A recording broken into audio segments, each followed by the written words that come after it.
I should tell you that we conducted this interview 6 feet apart. We were both masked during the entire interview. But I need to tell you that if you hear this podcast and you have something you want to share with other Black women, or you know someone that has something to share, please don't hesitate to contact me. I'm Dr. Rahman.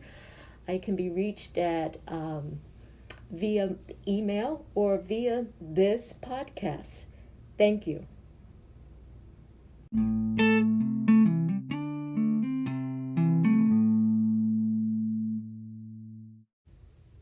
Sometimes you just can't rush the process, and now what we've all been waiting for. Good morning, this is Dr. Rahman, and this is Black Women's Health, a podcast that tries to shine the light on Black women, a podcast that tries to help Black women live their best lives and be in their best health. We are less than 30 days from the election, and all I can say is vote. Vote as though your life depended on it, because it looks like it really does. But I am very excited today to say that she's here, Dr. Nicole Dugan, the physical therapist that I referred to last week. So welcome, doctor. Thank you very much. Thank you for having me, Dr. Rahman. So I have lots of questions for you, but maybe you could just start by telling me your education and what exactly do you do? So I'm a doctor of physical therapy. What that means is I have went to physical therapy school after undergraduate to achieve a doctorate level, and at this time all of the education for physical therapists is doctorate level. When I got my original degree, it was a master's in physical therapy, and since that time the vision is to elevate physical therapists to the level of doctor, as we are musculoskeletal diagnosticians. So we will diagnose musculoskeletal conditions as they contribute to whatever the ailment or injury that a client or a patient is experiencing. This is particularly important in my clinical specialty area, because my clinical specialty area is pelvic health. There's a lot of things going on in the pelvis. Yes. And the pelvic floor muscles specifically have so much contribution to the medical conditions that correspond. For example, the bladder, the vagina, the uterus, the bowels. The pelvic floor muscles are the musculoskeletal component that encompasses all of that. So my clinical specialty area, which I dove right into pretty early into my career of over 23 years, is the pelvic health and how that contributes, or addressing the musculoskeletal components contributes to pelvic health and overall pelvic health and well-being. Okay. Can you tell me what led you to be interested in physical therapy? I decided when I was 16 years old that I wanted to be a physical therapist. The idea came to me when I was, I was playing sports in high school, and I was, talking around with, the trainers and the coaches and the doctors people are exposed to, and so I was really interested in this area, and so somebody had advised physical therapy, which I hadn't yet heard of, but I was researched it, and I did the old volunteering in the hospital, etc., and it really stuck to me as something that I really would enjoy doing. And although my area isn't specific to sports, which was my original interest when I was 16, many years ago, I still find physical therapy very rewarding and very rewarding career choice. And I was one of the few people that made up my mind what I wanted to do, and it found me, and I never changed my major, and I just kept with it and stuck with it, and I enjoy every day coming to work, actually. Interesting. So are there a lot of women in physical therapy, or is it a male-dominated specialty? Physical therapy is actually female dominated. About 70% or so, or 60 to 70% of physical therapists actually are females. However, like many other careers, you will see in levels of management and ownership and so forth that level is more male dominated. And in physical therapy, actual practitioners and so forth, you will see are more female dominated. But one of the great things about physical therapy as a career is similar to nursing or so forth. You know, physical therapy is like a 7-day-a-week operation. So you can be a physical therapist and work whatever schedule you'd like. Because you could work weekends, you can work part-time, you're very flexible in a schedule. Like if you are interested in working in the hospital or even owning your own practice, you can set up shop on the weekends and have a lot of diversity for flexibility for a schedule. And so that attracts, I think, a lot of women to the profession as a caregiver and as the flexibility when you're thinking about balancing work-life balance and Sure. and childcare responsibilities, Sure. etc. Yeah, That sounds great. yeah. So as a patient, how would I know if I need to see a physical therapist? Well, in our model of care that we deliver now, pain, we generate a lot of referrals based on pain. If you're having an ache or a pain, a physical therapist is a good person to reference for determining or doing some differentiation to figure out, is it a musculoskeletal problem or is it something else? So would I, just like you said, given our healthcare system, Yeah. if I had a pain, would I need to go to my primary care doctor and get a referral, or can I just make an appointment with a physical therapist? What's great is in all 50 states now, we have what we call direct access. So you can directly access a physical therapist by the allowance of our license. You can directly access a physical therapist. What's not so great is, even though our license allows that, some insurances don't acknowledge that. So the insurance will say you need to have a physician's prescription to go Before. see a physical therapist. Unfortunately, that creates a barrier for people to have access to care because that's one other visit, that's additional Right. time, Yes. that's an additional copay, etc. Yes. So that becomes a barrier to a license, a barrier to access, which is unfortunate, but that's something that our organization is working towards alleviating. And is my visit with the physical therapist different than what I might experience if I went to see my PCP? Oh, 100%, yes. Yeah. Because the physical therapist is looking to figure out how you're moving, how your muscles are working. Do you have any scars? Is there soft tissue? What's the circulation looking like? We're looking at a multiple system review, similar to a physician, but we would actually have you moving and we'd be testing your muscles and doing special tests to see if it's the joint, is it the soft tissue, is it the ligaments, that type of thing. So it would be more detailed looking at the musculoskeletal aspect as opposed to the physician review, which is really kind of, again, they're looking at multiple systems, but... So you wouldn't necessarily be sending me for x-rays? No. You would be testing my strength and how I walk or how I can lift something? Exactly. We don't, in this state, Yes. we don't prescribe x-rays, we don't prescribe medication. Oh. Right. Some physical therapists, like in the Army, for example, their licensure allows them something different. So they might be able to prescribe an aspirin or Yes. something like that. But in my state, my license does not allow me to even recommend anything over the counter or something like that. That's out of the scope of my practice.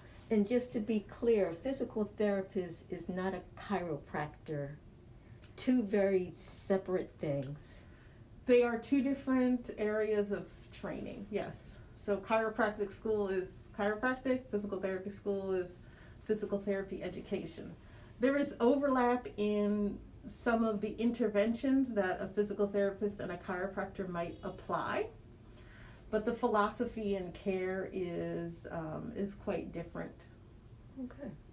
So you mentioned that eventually you got interested in the pelvic floor. How did that happen? The opportunity came up. I was very early on in my practice. I was working at Penn, an academic medical institution, and they were, as part of the Women's Health Initiative, which is that trickle down from the NIH, looking to include women in care and research, etc. So in part of that trickle down, every department really was looking for how can we expand our women's health offerings. So the physical therapy department was looking to expand and include pelvic floor therapy and lymphedema therapy, and that's in the kind of mostly in the kind of cancer realm, although other people can get lymphedema. That's a different topic than what we're focusing on today. However, those were the initiatives that were brought forth from the organization that I was working with at Penn. And so I raised my hand and said, I'm interested. I would really like to expand my clinical skill set. And women are ignored in research, and we need to have absolutely. We need to have women advocating for women, and well, we need everybody advocating for women, but we can certainly take the reins and do it for ourselves. And so the focus of your practice changed at that point? I was only practicing for 6 months at that time, so it was, okay. So when I say early on, it was very early on in my career. You had a new direction. Yes. Did it involve any additional training or work that you had to do in order to go in this new direction? Yeah, absolutely. So pelvic health is a clinical specialty which you would get beyond your basic entry-level training for physical therapy. So even 23 years later, it's still considered a clinical specialty which you would do beyond your initial physical therapy learning. So I had to, in some instances, go and learn from others, and in some instances figure it out ourselves, because pelvic health therapy is relatively new. Ignored. I think speaking as a gynecologist, we talk a lot about the cervix and pap smears and cervical cancer, and we talk about the uterus, and we talk about the ovaries. Pelvic floor doesn't get discussed a lot. It comes up when there's a problem. Or the other time that it comes up is when she's pregnant. And we will mention Kegel exercises postpartum. But that's pretty much as far as it goes a lot of times with the GYN. So when women come to you with pelvic floor issues, what are the most common issues that you're seeing women for? It runs the gamut. But as you kind of mentioned on your preview, there are generally two kind of problems with muscles. Either they're weak or they're overactive, right? So either they're underactive, they're weak, you can't generate enough power, and problems that come with that, as you had mentioned, prolapse, incontinence, and that could be anal incontinence, it could be urinary incontinence. Prolapse is when your organs kind of shift down a little bit. And so we see many patients in that realm. And then also on the other realm is the muscles are kind of overactive. It's like walking around with your pelvic floor muscles in a clenched fist because of tension or pain or stress or trauma. And so you kind of have the opposite problem where the muscles are overactive, and the focus would be different as far as learning how the muscles to get a little bit more dynamic, as you had. Right. So that's very interesting in that let's go back. Let's go really basic. What is the pelvic floor? What are we talking about? I'm glad that you asked that question, because a lot of people don't know what the pelvic floor is. Absolutely. We don't know. It's because of modesty or lack of knowledge. We just don't know what the pelvic floor is. So the pelvic floor muscles are the muscles that run underneath your pelvic from the front, the pubic bone in the front, all the way back to the tailbone in the back, and side to side, the sit bones. So when you're sitting on your pelvic floor. Yeah. So it's the muscles that cover that surface. And there are 22 muscles down there. Okay. Yes. Okay, a lot of muscles. A lot of muscles, 22 muscles left and right that... But you need a lot of support. You need a lot of support. The pelvic floor is the reason things don't dangle between our legs. Exactly. All right, so we have this pelvic floor. And so the challenge for women are having babies because that pelvic floor gets stretched during pregnancy and particularly during a vaginal delivery. And then we recommend things called the Kegel exercises. Now, every woman has probably heard the term, but there's two things.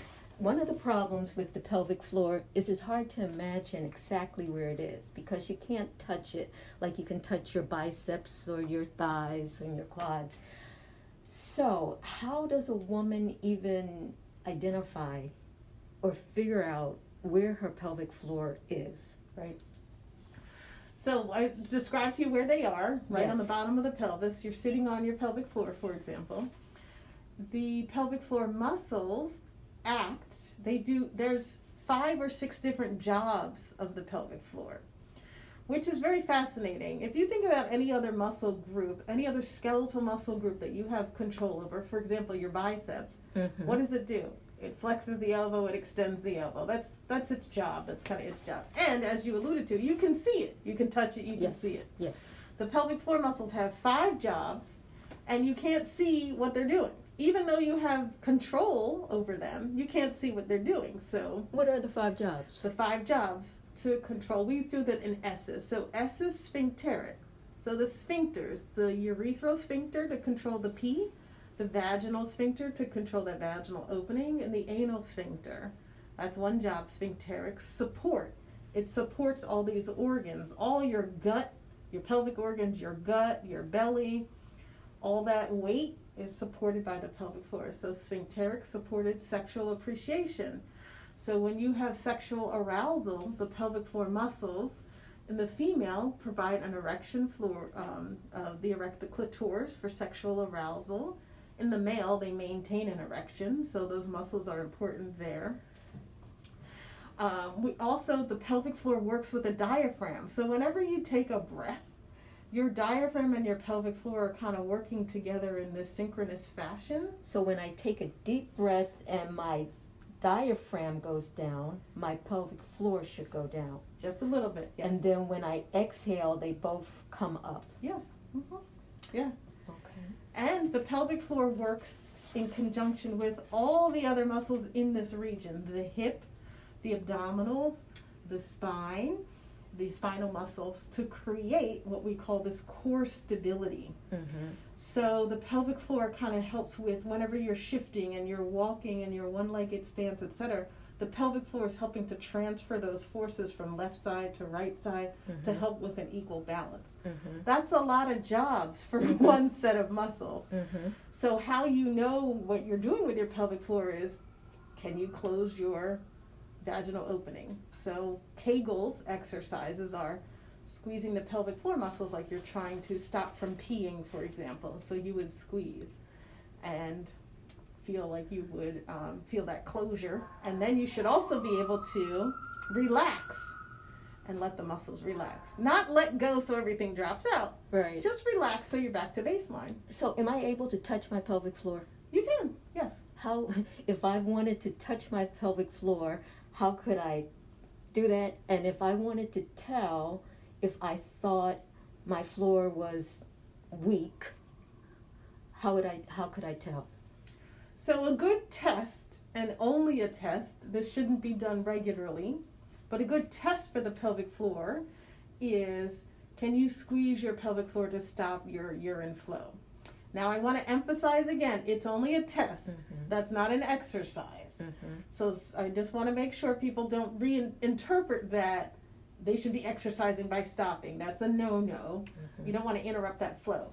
But a good strong pelvic floor, you should be able to stop your flow of urine. All right, so I mentioned in the preview, we've all heard about women in Asia who can shoot out ping pong balls, smoke cigarettes. Is that because they have strong pelvic floors? They are well coordinated and strong pelvic floors. Yeah. It's not something that I would advise to do. It's a very interesting party trick, but yes, there are very few people that have those pelvic floors that strong, and that level of strength isn't even necessary in the pelvic floor. Well, how do I know how much I need? You know how much you need if you don't have any problems. If you're not leaking with your regular activities, if you're able to not pass gas in the elevator, if you wanted to not embarrass yourself or something along those lines, if you don't have pain with inserting a tampon or having penetrative intercourse, if that's what your desire is. If you can do those activities without pain or discomfort or leaking, then you don't have a problem. So the pelvic floor is a muscle just like the muscles in my arm. They're skeletal muscles. Yes. And so if I want to maintain good tone in my arms or in my legs, then I exercise. Do you recommend regular exercise for the pelvic floor? Yes. When you say regular, we're talking about how often? Every day, every other day. And what type of exercise do you recommend? So this, you had mentioned Dr. Kegel's exercise, Dr. Arnold Kegel. He came up with those pelvic floor exercises back in 1948. This is a long, long time ago, identifying the pelvic floor muscles. So really, if you can contract your pelvic floor, squeeze your pelvic floor, hold for 10 to 12, 15 seconds, and then relax and let go, that's called a Kegel exercise. That's one version. You should be able to do that with normal breathing. You shouldn't be holding your breath or straining or squinting your eyes or anything like that. So that's one version, the long holds. And then there are the quick ones.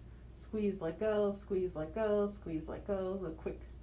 So all the muscle fibers have slow twitch and fast twitch, so you want to exercise both types.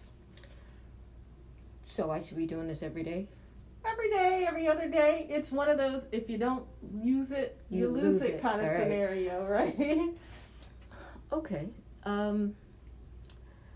If I go onto Amazon and I start to search, there are all sorts of products available to help me tone up my vaginal floor because, well, for one reason, it's to enhance sexual pleasure. Is that true? Yes. All right, that's good to know.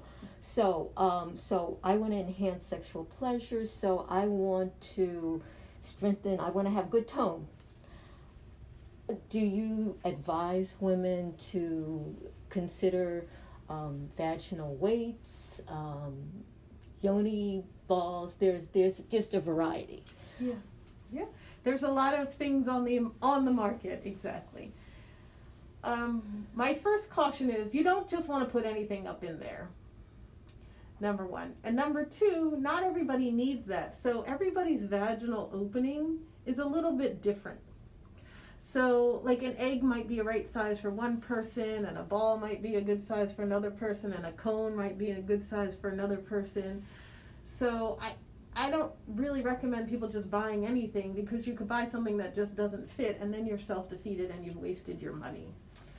Have you heard about, it's called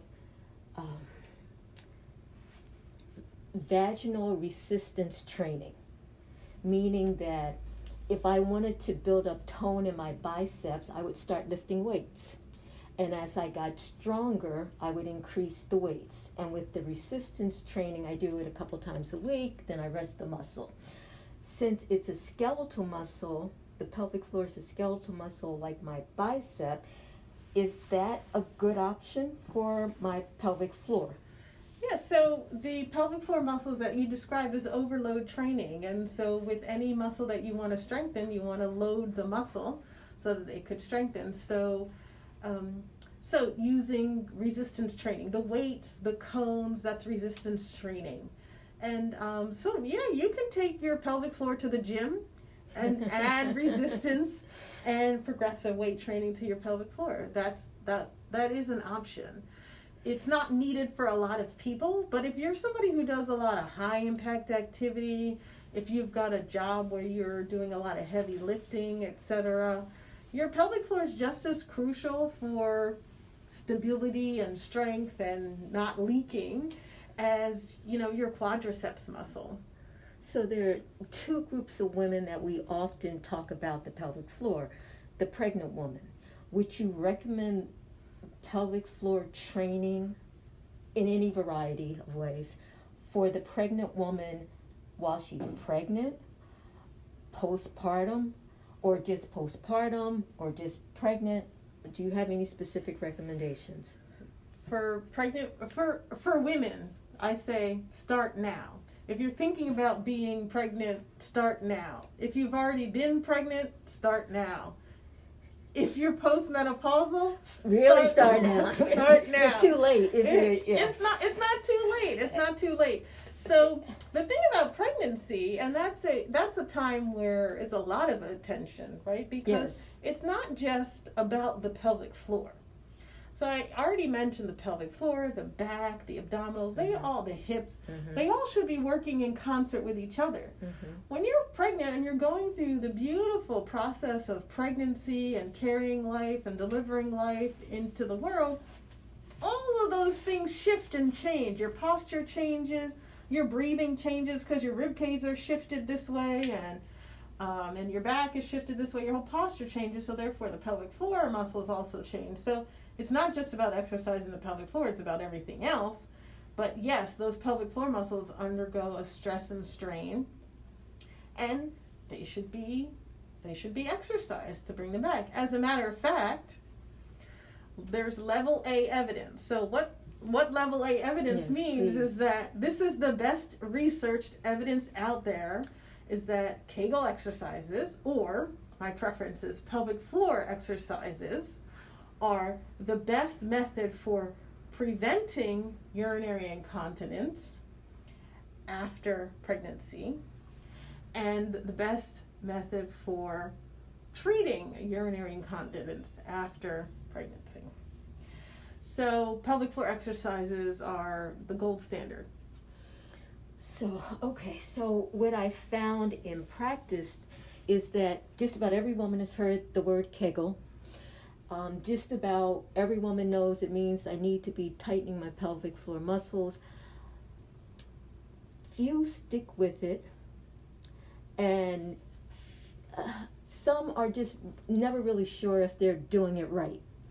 So would you recommend that women get instruction in pelvic floor exercises during pregnancy? Yes.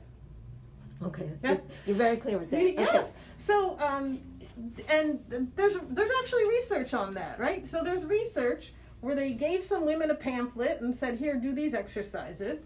And then they had another group and they instructed them one-on-one, this is how you do the exercises. And guess what happened? The women who were just given a pamphlet, only about 50% of them were doing the exercises correctly, because there's a lot of things that you can do wrong, because what did we say earlier? You can't see it, you're not touching it, so you don't know what you're doing. In the office, what I find, women will tighten their butt, arch their back, and think I'm doing it. And hold their breath. Yeah. That's right. Yep. And that's wrong. That's right. And it's more of a pulling up. It's never a bearing down. If you don't want to bear down, you shouldn't be bearing down. But bearing down is a function of the pelvic floor. That's what happens when you have a bowel movement. Right. It's less often because you're really holding in and supporting more often than you're letting go, but you should still have that ability. Yes. So it's not about holding and staying holding and going through your whole day holding your pelvic floor. Right. That's not a functional pelvic floor. Right. But it needs to be dynamic. It needs to be dynamic. It when you want to use ways. it, can you use it? That's right. When you want to let go, can you let it go? Yeah. All right, so you're saying yes, if you're thinking about getting pregnant, if you are actually pregnant, you should be doing pelvic floor exercises. And so can I just share one other interesting research Please. article that was Please. done? And they did this simulation. So they did this MRI simulation to look at the length of the pelvic floor muscles. And this is why I emphasize this. The pelvic floor muscles during a vaginal delivery can stretch 2.5 to 3 times their original length. So think about a rubber band stretching to be 2.5 to 3 times its original length during vaginal delivery, and then out comes a beautiful, beautiful baby, head, shoulders, knees, and toes, right? If you were an athlete and you strained your, let's say, your quadriceps muscle, what happens with the other skeletal muscles? They are only able to stretch 1.5 times their length before they fail or rip or tear. So say that again. During a delivery, the muscles will stretch how far? 2.5 to 3 times their resting length. Wow. Wow. Versus your quadricep, it will stretch how far before it tears? 1.5, half of the ability of the pelvic floor muscle. Yeah. And the other perspective that I like to give women is that the stages of labor, the first stage, the cervix is dilating and opening up. That second stage, the baby is coming down through the vaginal canal. And that's where those pelvic floor muscles get stretched. It's in that second stage of labor where you're bearing down and pushing, and those muscles are stretching.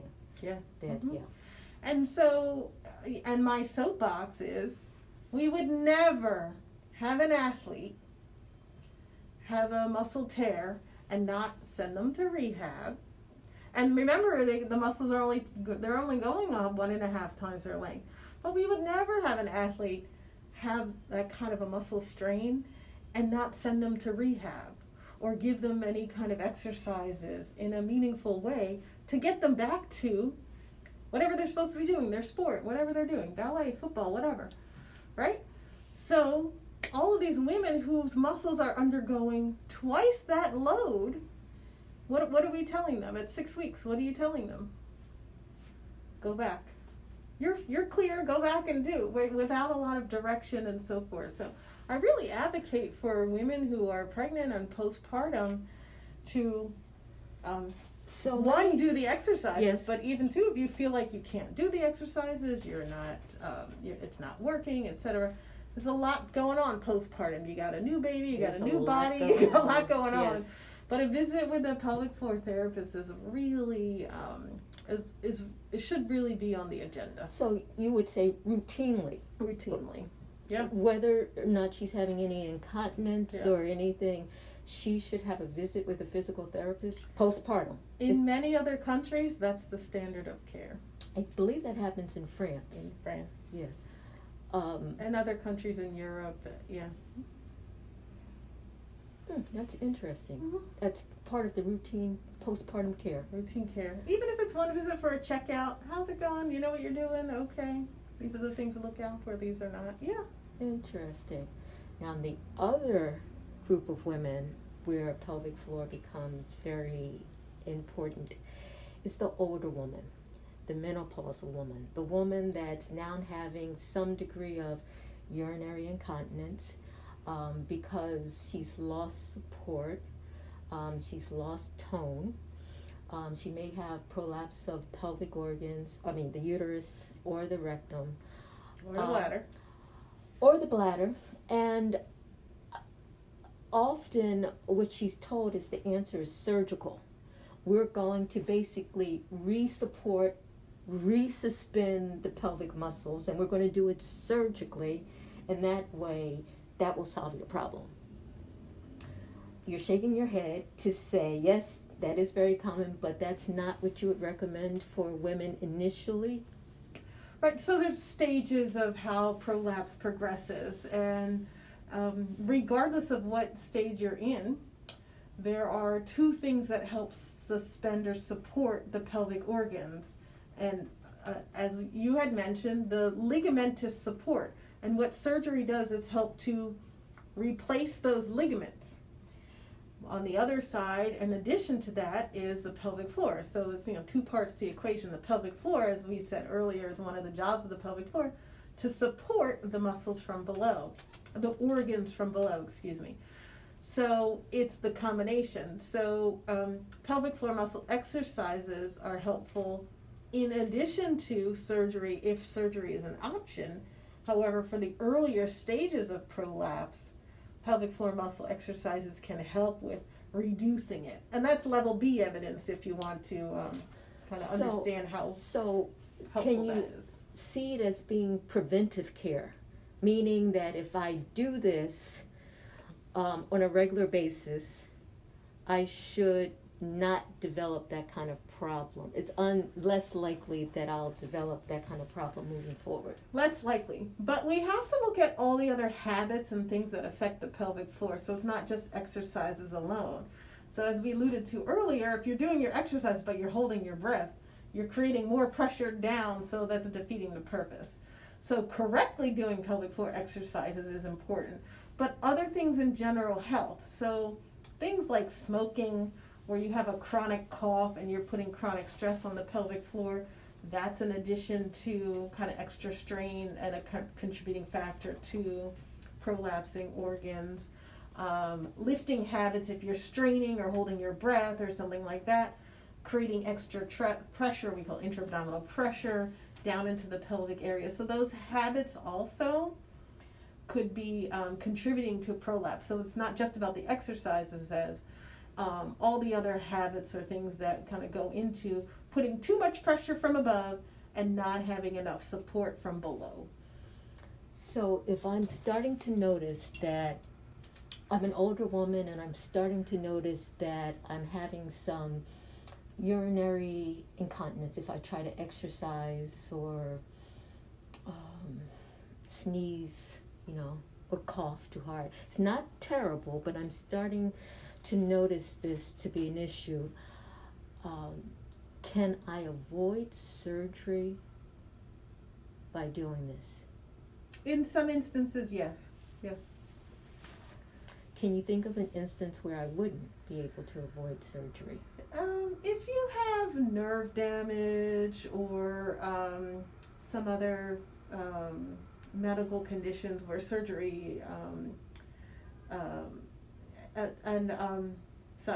if you have nerve damage, Mm-hmm. or if there are some other things in your past medical history that might indicate that your pelvic floor muscles kind of won't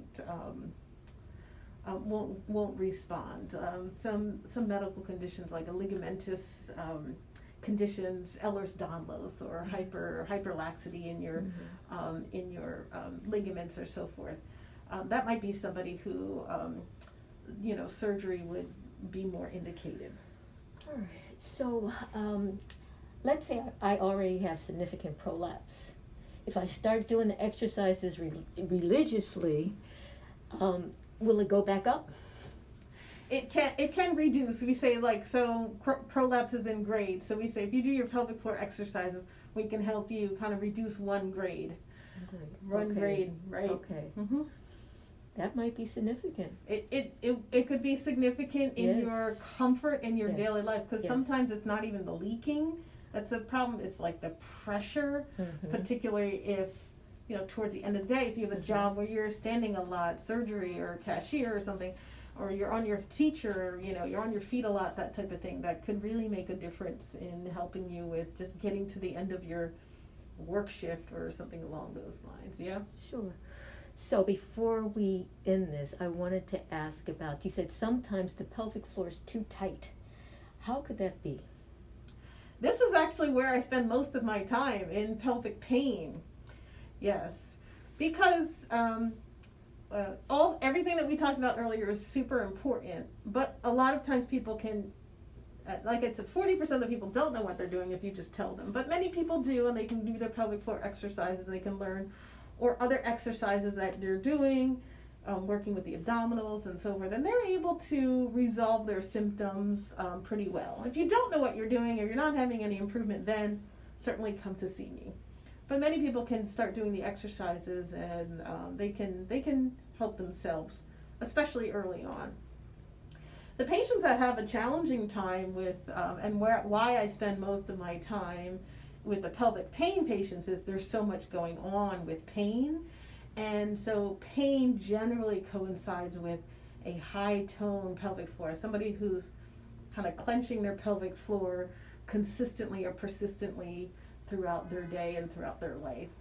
And many things can cause that pain in the pelvic area. Your bladder, your uterus, fibroids, endometriosis, vulvodynia, vestibulitis, bowel problems, constipation, all those things. Even people who have incontinence might kind of automatically try to kind of hold it in and then end up with this holding in problem. And then therefore when they go to do things like have a bowel movement or try to insert a tampon or something, they have pain and they don't know how to relax their muscle. But they've had years and years of trying to hold it in, that unlearning that is very problematic. And if you have a pain that is cyclical, menstrual pain or something, that's cyclical, you never learn to let go, so it becomes this chronicity. And some of these start in adolescence, when you start with painful periods and so forth. And so your pelvic floor just kind of learns to hold on. But something that's, specific to Black women's health is that it's not just medical conditions. It's stress, it's trauma, it's fear. All of these things contribute to this pelvic floor muscle holding pattern. Interesting. Just like your traps are tight because you're tense like this. Right. Your pelvic floor is doing the same thing. And so then, therefore, when you're trying to unlearn, the muscles contract because the brain's telling it to contract. If the brain is in a state of fear or stress or tension, like we are perpetually living in sometimes, particularly in the last 9 months in this kind of pandemic and explosive external environment, it is there's the pelvic floor can be part of that guarding system. That's really interesting because I'm sure there are people that can relate when they go to a massage and they're massaging their neck and shoulder, and the masseuse will say, "Oh, you're really tight." And the person didn't even realize it until it was pointed out to them. Bingo. So if you can have a similar situation with your pelvic muscles, meaning they're clenched because of stress or tension, you could be literally walking around and not appreciating that, or you would be able to appreciate that. So that's my question. Yeah, some people will appreciate it because they can't tolerate sitting.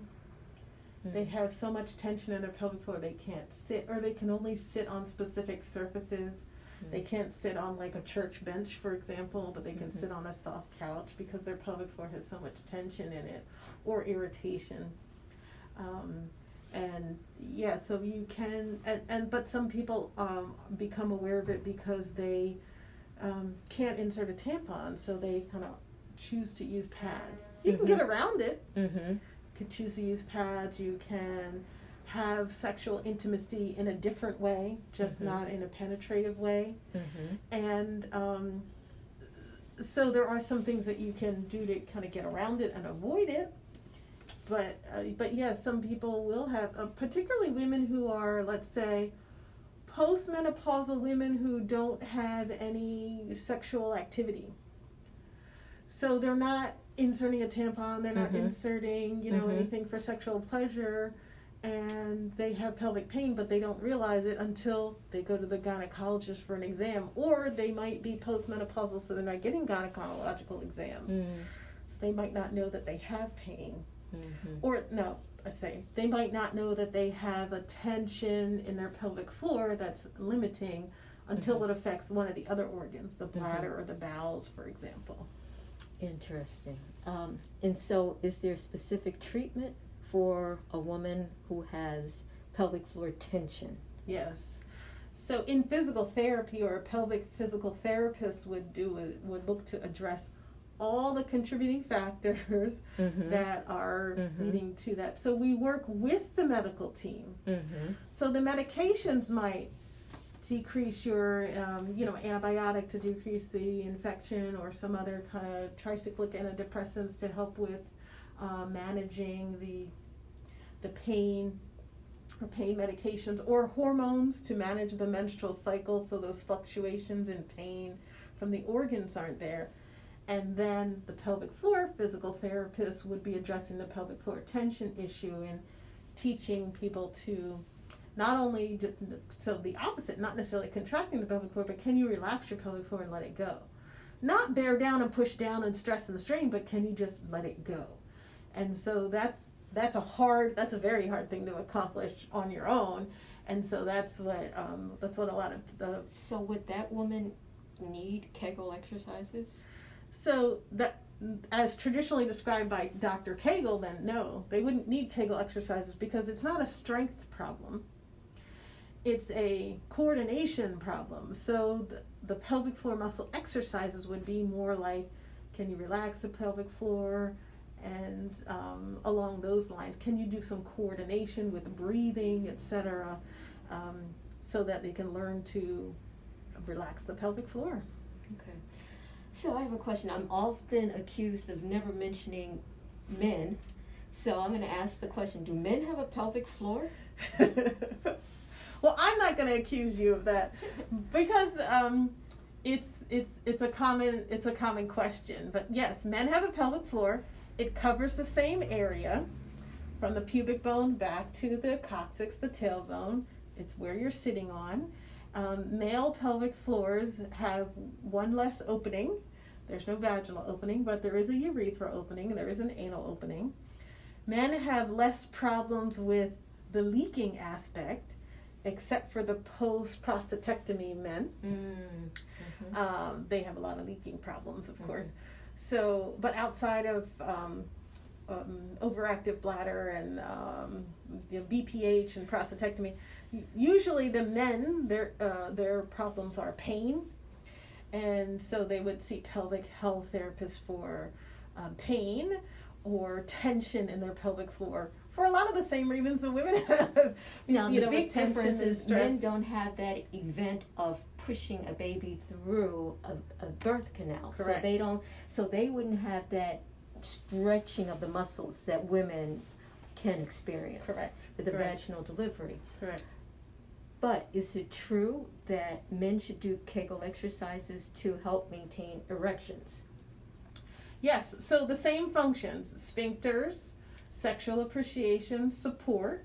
And so pelvic floor muscle exercises would help in men, help with the same functions, to help with their sphincter and control, to help with sexual appreciation, to maintain. So the erection is, blood flow is the erection, and pelvic floor muscle contractions maintain the erect penis. Will pelvic floor exercises help a man to delay ejaculation? Yes. Yeah. Wow. Yeah. That's good to know. Yes. And but more so with the relaxing of the pelvic floor rather than the tightening of the pelvic floor. But yes, that coordination can be there to help with maintaining that.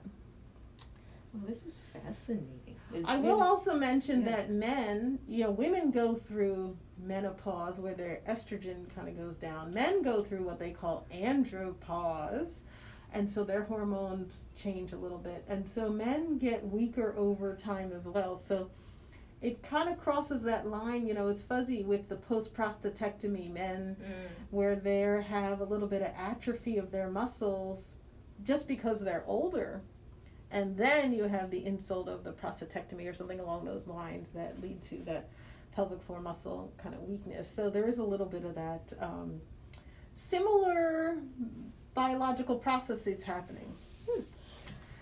All right, so for me, the take-home message is that we need to acquaint ourselves with our pelvic floor, whether we're male or female, but particularly if you're female. Yes. And also, it will help us in our day-to-day activities. It'll help us sexually. It'll help us in almost all aspects of our life. Yes. And I just want to add one more thing, Sure. because we discussed males and females, but to be inclusive for the Absolutely. LGBTQAI community, Yes. there are a number of individuals who,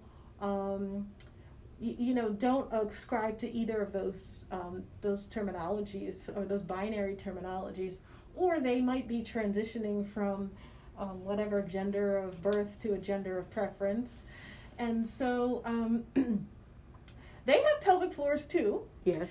And important with that is that understanding how the pelvic floor might work differently, or how the pelvic floor could be coordinated or impacted by some of the behaviors with living a transitional life. For example, cisgendered men who might be tucking, or what is tucking? Tucking. So if you take your penis and then tuck it under, okay. So to hide it so that you don't have that front bulge if you want to kind of live as a female. Yes. Or non-gendered. And so behaviors like that actually kind of change the orientation. And tucking also might include taking the it changes the orientation of the muscles, of the pelvic floor muscles, the muscles and the fascia, everything that's connected in there, as a result of the tucking. So you have not just the tucking of the penis, but also the tucking of the scrotum, kind of pulling that up into. And some of those restrictive or binding behaviors might just change how you can breathe, because the pelvic floor should be dynamic, and so if you're tucking and binding, then you've lost that dynamic ability and so forth. So, and then of course, if you've gone on to surgery, a transition surgery, then things are reoriented all over. So, so pelvic floors are important in that, that gender would be identity. More significant for a male that's transitioning to female. Do you see that same with a female that's transitioning to male? Does she have pelvic floor issues as a result of the transitioning? Yes. So it's not just the surgical, but it's the behavioral. So a female, for example, somebody who's cis female would be sitting to do their toileting. Yes. When you transition to now a trans male, then you are now standing to do your toileting. The orientation of the muscles are different, and how they function are a little bit different. So they might be trying to learn how to, fully transition. They would be standing to void. So the muscles work a little bit differently in standing than they do in sitting. They may or may not do that behavior. They may still sit to do their voiding. But those types, that's one example of a different kind of orientation, where when you are transitioning to a different to a different gender preference, then the arrangement and the dynamics of the muscles change. Fascinating. But we all need a dynamic vagina. So my last question to you, if someone wants to reach out to you, how could they do that? Sure. So currently I practice at Jefferson. I'm part of the Jefferson Health System. We have 4 pelvic physical therapists that work within our system. And because we're part of the Jefferson Health System, we do take most insurances. So I really do enjoy that about where I work, because there is a greater access than in other situations. There are a few pelvic health therapists in the region, in the Philadelphia region. There's a good amount of us. And so there are not a lot of us like other specialty areas for pelvic health, but there's a good amount of pelvic health therapists in the area that are in private practice and also working in academic medical centers. So, but I'm at Jefferson, right downtown here in Center City, and working in the Jefferson Rehabilitation Department. Just to be clear, could I specify that I want to see you, or do I just see whoever's most available? You can specify to see me, yes. Okay, and your name is Dr. Nicole Dugan. Yes. So closing words, any closing words for us today? I just want to thank you very much for having me. Thank you for the opportunity to share not just my clinical specialty and my passion, but an area that, as we identified, is under-recognized, underrepresented, and the lack of information out there is can be limiting in people getting the care that they need, and lack of discussion openly about what the pelvic floor is, how it works, due to whatever it is, modesty or whatever. So I want to thank you for the opportunity to openly discuss this very important set of muscles and what they do and how they work and how it's important for everyone. So thank you very much. Thank you. Yet another example, Black women rising. Thank you.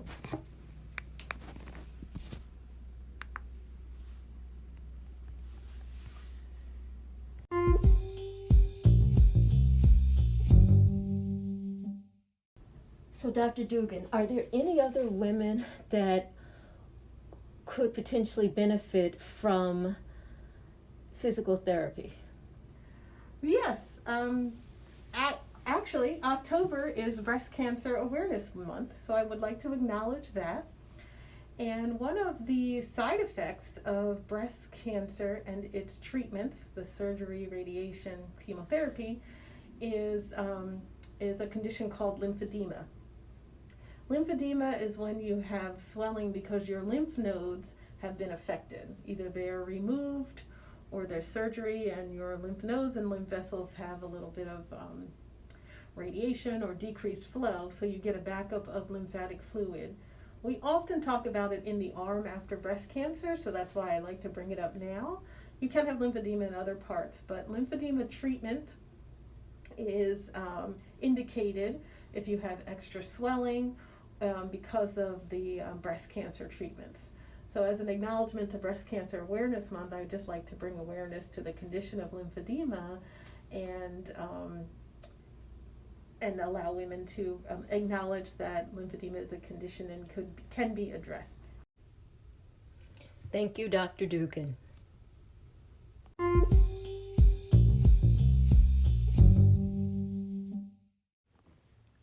Hi, this is Dr. Rahman, and I just want to take a moment to talk about POIS. Originally, it was going to be for a quick chuckle, but on reflection, I realized that this is actually something very important and something that as Black women, we actually may be able to relate to. POIS stands for Post-Orgasm Illness Syndrome. Men become ill after ejaculation. Men with POIS experience flu-like symptoms, foggy headedness, muscle ache, and a variety of other symptoms which start almost immediately after ejaculation, and then this can last for days. It's rare. Again, first reported and published in 2002. But what was noted was that after the publication, an increasing number of men around the world recognized the symptoms and reported being relieved. Relieved that there was finally an acknowledgement and recognition of this disorder, and that they no longer had to believe that they were crazy or that there was some sort of mysterious, undefined somatic illness occurring within them. And the criteria for POIS are 5. First, there are the multitude of flu-like symptoms, muscular weakness, runny nose, congestion, which occur. Notable for that there is no genital reaction. 2, the symptoms occur almost immediately after orgasm. And again, this is irrespective of whether spontaneous or after sex or as a result of masturbation. 3, the symptoms occur essentially every time there's an ejaculation, or at least more than 90% of the time. 4, the symptoms will last for days, 2 to 7 days. And 5, the symptoms after several days will just spontaneously disappear. So there's the recognition that this happens to more men than we may suspect. For those affected, it is a tremendous burden. It affects their ability to enjoy sex, form a relationship, maintain a relationship, and how they feel about themselves. And this ultimately brings me back to Black women, Black women's health, and how we feel about ourselves. The point being that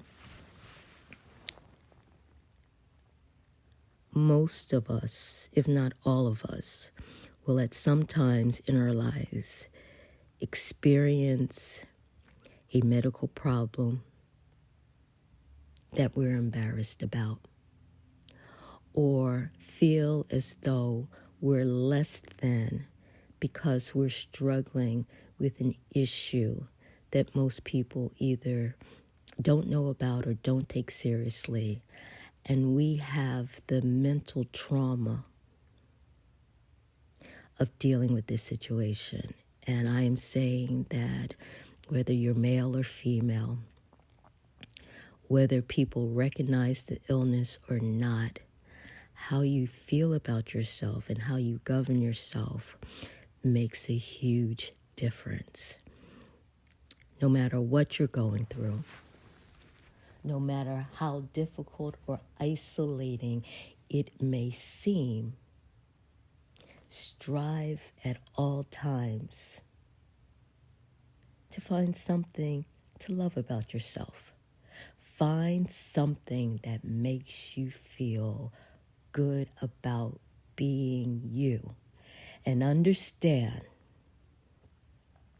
although others may not be experiencing what you're experiencing, everyone has a struggle.